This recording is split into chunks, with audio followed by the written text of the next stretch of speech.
はい、キャンパー端くれのアキランカです。今回はキャンパーのジムニー帝王さんが買った、山賊マウンテンさんの虎の焚き火台、これを堪能してきました。ではご覧ください。虎の模様。虎。あ、本当だ。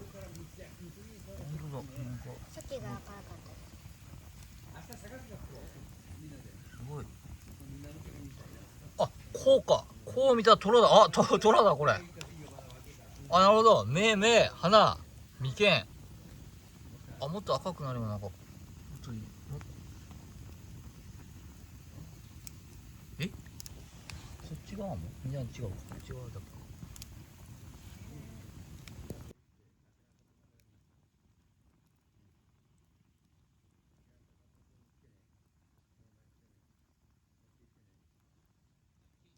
いやいや、ちょっとやめてくださいよ。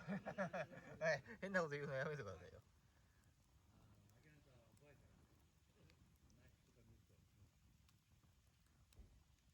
うわ、これちょっと、あれっすね、ちょうど目のところに